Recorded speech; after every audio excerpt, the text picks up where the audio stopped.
Qu'on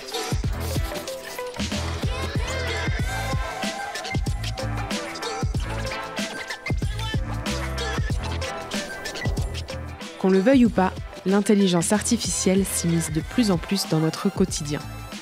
Pour ne pas passer à côté des opportunités qu'elle pourrait apporter dans votre travail de conseiller en gestion de patrimoine, la Commission Innovation et FinTech de la CNCGP lance un guide sur le sujet avec une approche pratique de ces outils. Sandrine, Vincent, bonjour. Bonjour Mathilde. Bonjour Mathilde. Bonjour. Vous êtes coprésident de la commission FinTech et Innovation de la CNCGP. Vous venez de publier un guide sur l'intelligence artificielle dédié aux conseillers en gestion de patrimoine. Alors, ce guide, il fait 60 pages. À la lecture, moi, ce qui m'a marqué, c'est qu'il parle à tout le monde, autant aux CGP qui n'ont jamais mis le nez dedans encore, mais aussi à ceux qui ont commencé à travailler sur le sujet, sur l'outil. Est-ce que vous pouvez me dire en quelques phrases ce qu'il faut retenir principalement de vos travaux ? En fait, justement, c'est un peu ça. C'est que l'IA, c'est pour tout le monde. C'est pas réservé à des gens qui sont très techniques ou qui ont une très bonne compréhension des choses. Le message qu'on veut faire passer avec Vincent et par le biais de la CNCGP, c'est vraiment que c'est un sujet global qui touche tout le monde et qui est à la portée de tous. Et on a essayé de faire quelque chose de très pratique, simple d'utilisation, avec des conseils et des choses que tout le monde peut utiliser. Par exemple, déjà dans sa vie personnelle, il y a plein de choses qu'on peut faire avec l'IA dans sa vie personnelle, organiser un voyage, demander des conseils pour préparer un repas le soir, une petite recette, en fonction de ce qu'on a dans son frigidaire. Il y a des choses toutes simples. La conviction qu'on a avec Vincent, c'est que si les CGP s'approprient cet outil de façon simple dans leur vie quotidienne, au fur et à mesure, ils arriveront également à se l'approprier au niveau professionnel. Un autre petit point sur lequel je voulais rebondir, qui est assez marrant, vous répondez à la fameuse question que tout le monde se pose, est-ce que l'IA va me piquer mon job ? D'après vous, non, mais une personne qui sait utiliser l'IA peut-être.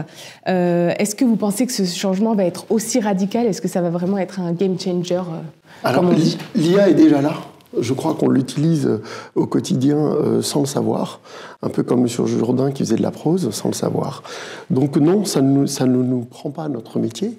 Au contraire, ça nous rend meilleurs.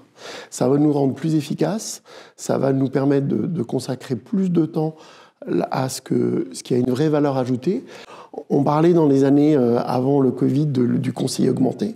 C'est un outil complémentaire pour qu'on s'améliore, pour qu'on utilise mieux notre temps. On peut avoir des CGP qui sont peut-être à quelques années de la retraite, qui se sentent peut-être impressionnés par ces sujets. Comment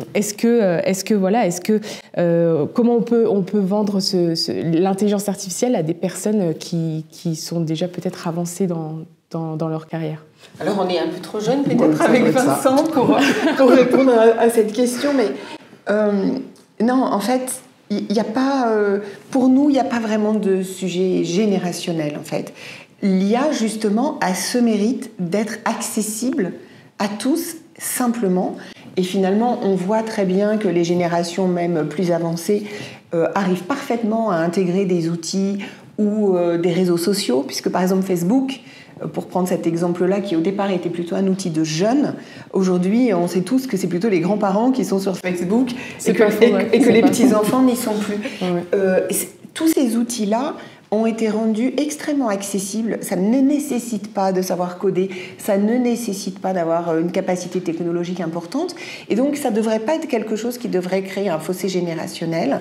Et notre invitation à Vincent et à moi, c'est vraiment de dire à tous, quelle que soit la génération, d'utiliser ces outils. Bien sûr, et je ne l'ai pas dit tout à l'heure, mais je profite de cette question pour le rajouter, en faisant attention au cadre dans lequel on utilise.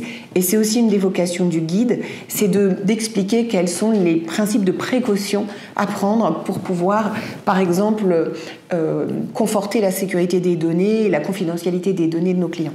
Vous parlez de principes de précaution. Quels sont les risques aujourd'hui face à cet outil ?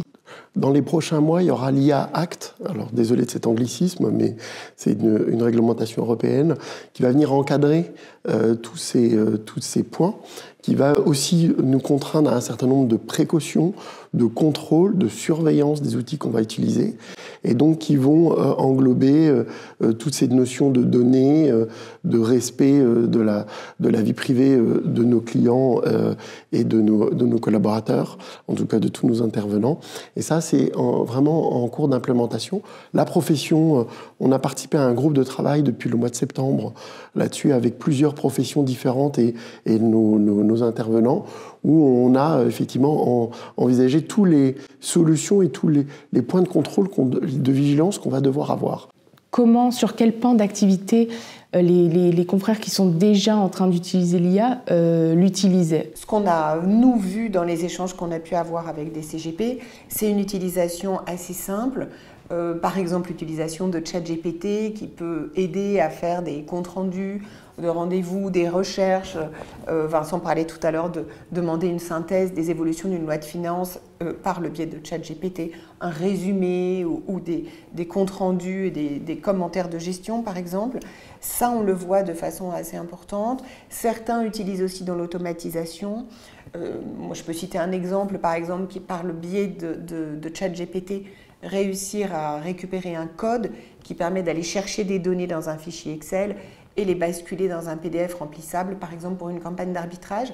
Donc on voit des choses comme ça. Et puis, on le répète, on l'utilise sans le savoir, au travers des outils où nos applicatifs ont déjà mis, pour tel sujet, le gel des avoirs, le profil de risque, les constats patrimoniaux.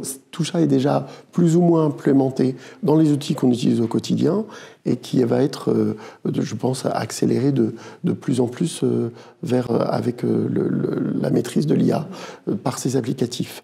Mais nous, aujourd'hui, c'est plus dans le gain de temps dans les tâches quotidiennes, répétitives, ou dans les recherches que l'on peut faire, où la machine va aller plus vite et va chercher beaucoup plus loin. Un peu comme on a eu les moteurs de recherche arriver il y a quelques années. De notre côté, je peux peut-être mettre en avant une démarche qu'on a initiée, je trouve qui est intéressante pour d'autres CGP. C'est un programme qui a été mis en place par la BPI, qui s'appelle IA Booster, et qui permet, en fait, en passant par des experts qui sont agrémentés par la BPI, de faire un diagnostic de l'IA au sein de son entreprise.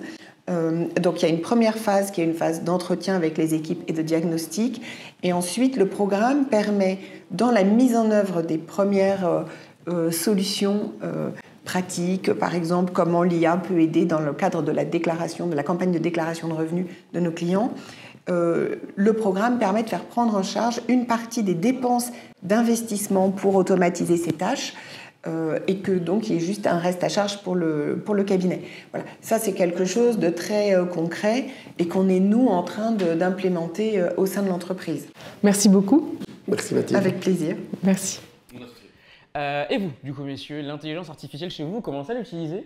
On l'utilise comme aide à la rédaction. D'accord. Plutôt comme aide à la rédaction. En fait, on a fait un énorme travail sur les prompts. Donc c'est les briefs, on précise, parce que tout le monde ne connaît pas encore, c'est les briefs qu'on fait aux outils pour avoir une réponse qui correspond du coup à la demande. À notre demande, tout à fait. Donc on l'utilise principalement dans la rédaction.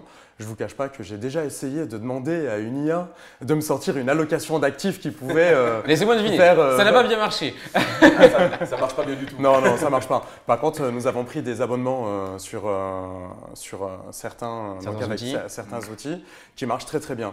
On l'utilise donc principalement pour la communication et pour la rédaction. Aujourd'hui, donc c'est essentiellement des outils grand public, mais on voit arriver dans certains secteurs des outils très thématiques. On l'a vu dans la santé par exemple, la gestion de patrimoine, ça commence à arriver aussi. Ouais. Est-ce que vous êtes en attente justement d'avoir un outil pour les CGP qui soit vraiment complet et qui vienne vous aider dans votre quotidien de manière vraiment très spécifique? Il y a une chose que l'IA ne pourra pas remplacer, c'est l'empathie du conseiller en gestion de patrimoine. Alors, forcément, on peut penser que l'erreur est humaine, que la machine ne pourra pas faire d'erreur, etc. Mais il y a cette sensibilité qui va manquer à la machine. Ouais. Elle va manquer à l'algorithme. C'est plus pour vous épauler. Le conseiller augmenté, c'est un peu… C'est un support. Pour moi, l'IA, c'est comme utiliser une calculatrice quand j'ai besoin de faire une grosse soustraction ou une division. C'est un outil que nous utilisons très très bien même. Nous, on a tenté pour voir effectivement la véracité des IA qu'on utilise Elles ont loupé leur examen CIF. Ah ouais. Ouais. Elles n'ont pas réussi à passer. Nous, on l'a réussi, mais elles l'ont loupé. Elles ont d'ailleurs eu une très mauvaise note. Merci beaucoup, messieurs, de nous avoir accueillis. On était ravis de venir à Valence faire un petit tour. Et en plus, on a eu du soleil, donc c'est vraiment super cool. On est bien aujourd'hui. Merci à vous, merci à Donkey Gaëtan. Kong. À bientôt. À bientôt. À bientôt, Gaëtan.